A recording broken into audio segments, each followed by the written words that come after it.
Power news channel కి స్వాగతం। అల్లూరి సీతారామరాజు జిల్లా రంపచోడవరం నియోజకవర్గం రాజవొమ్మంగి మండలం 99 బిల్డింగ్స్ కి వెళ్లే దారిలో ఉన్న ఆలయంలో వేంచేసి ఉన్న శ్రీదేవి భూదేవి సమేత కళ్యాణ వెంకటేశ్వర స్వామి వారి ఆలయంలో ఈరోజు ఏకాదశి పర్వదినాన వెంకటేశ్వర స్వామి ఆలయానికి వచ్చిన ఎం రంగాచార్యులు ఏపీ పవర్ రిపోర్టర్ వినయ్తో మాట్లాడుతూ ముక్కోటి ఏకాదశి విశేషాలు తెలిపారు।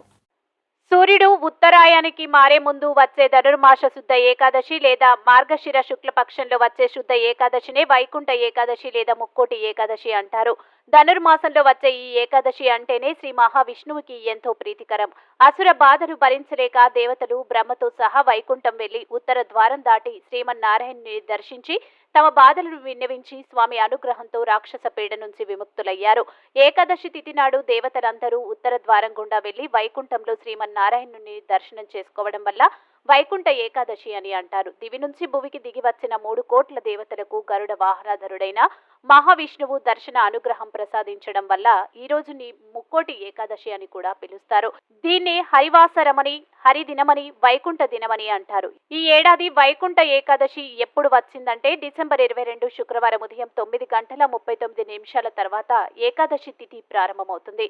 23 శనివారం ఉదయం 7:56 పూర్తవుతుంది।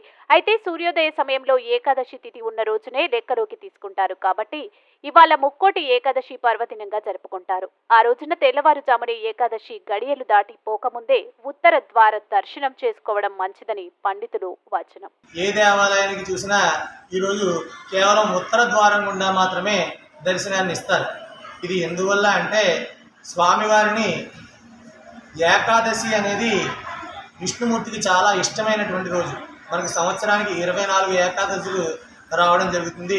దాంట్లో కృష్ణపక్షంలో ఒకటి, అలాగే శుక్లపక్షంలో ఒకటి ఏకాదశి వస్తూ ఉంటుంది।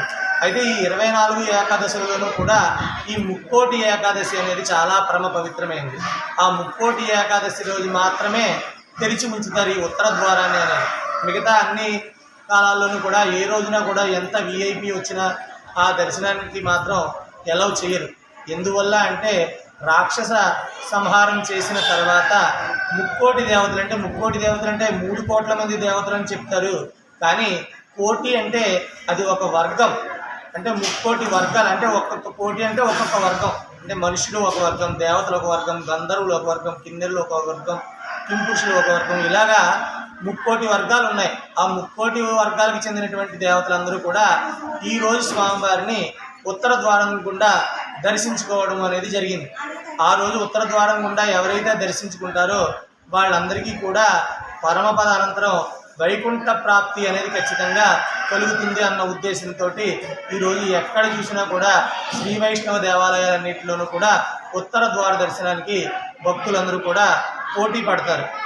అదేవిధంగా మన స్థానిక దేవాలయంలో కూడా ఈరోజు రాజవొమ్మంగిలో శ్రీభూ సమేత శ్రీ కళ్యాణ వెంకటేశ్వర స్వామి వారి దేవాలయంలో కూడా కమిటీ వారు అలాగే అర్చక స్వామి విశేషమైనటువంటి ఏర్పాట్లు చేసి భక్తులందరికీ కూడా ఏ విధమైన అసౌకర్యము కలగకుండా చాలా చక్కటి ఏర్పాట్లు చేశారు। వాళ్ళందరికీ కూడా ఆ యొక్క కళ్యాణ వెంకటేశ్వర స్వామి వారు ఆయురారోగ్య ఐశ్వర్యాలను కలిగించాలని, ఇలాగే నిత్యము కూడా భక్తులకి సౌకర్యాలను కలిగించాలని, వివిధ ప్రాంతాల నుంచి ఇక్కడికి విశేషంగా తరలివచ్చేటటువంటి భక్తులందరి కోరికలను ఆ స్వామివారు తీర్చాలని మనస్ఫూర్తిగా ఆ స్వామివారిని ప్రార్థిస్తూ జై శ్రీమన్నారాయణ। జై శ్రీమన్నారాయణ। నా పేరు మార్గపురి రంగాచార్యులు।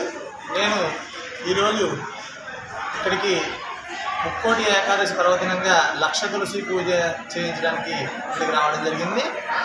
మన స్థానిక రాజవొమ్మంగి గ్రామంలో వెలిసినటువంటి శ్రీ భూదేవి నీలాదేవి సమేత శ్రీ కళ్యాణ వెంకటేశ్వర స్వామి వారి యొక్క ఆలయంలో ఈరోజు ముక్కోటి ఏకాదశి సందర్భంగా విశేషమైనటువంటి 1,00,000 తులసి పూజ కార్యక్రమాన్ని నిర్వహించడం జరిగింది। మనకి సంవత్సరం పొడుగునా వచ్చేటటువంటి 24 ఏకాదశుల్లో ఈ ముక్కోటి ఏకాదశి అనేది చాలా పవిత్రమైనటువంటి, చాలా పుణ్యప్రదదాయకమైనటువంటి ఏకాదశిగా మనందరం కూడా చెప్పుకోవడం జరుగుతుంది। ఈరోజు వైకుంఠంలో ఉత్తర ద్వారం గుండా 3 కోటి దేవతలు వెళ్ళి మన ఈ వైకుంఠనాథుని దర్శించుకోవడం జరుగుతుంది। ఆ రోజు ప్రతి దేవాలయంలోనూ కూడా విశేషంగా ఉత్తర ద్వార దర్శనం అనేది ఏర్పాటు చేయడం జరుగుతుంది.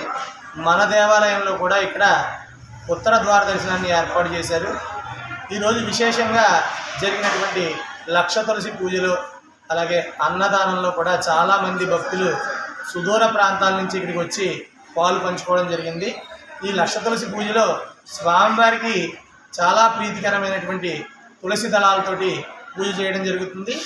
ఆ పూజలో లక్ష తులసి దళాలని, లక్ష నామాలని స్వామివారికి విన్నవించి జరిగినటువంటి పూజలో పాల్గొన్నటువంటి భక్తులందరికీ కూడా, ఈ ఆలయానికి విచ్చేసినటువంటి భక్తులందరికీ కూడా ఈ స్వామివారు ఆయుర ఆరోగ్య ఐశ్వర్యాలని, కరుణాకృపా కటాక్షాలని కటాక్షిస్తారని తెలియజేస్తూ జై శ్రీమన్నారాయణ.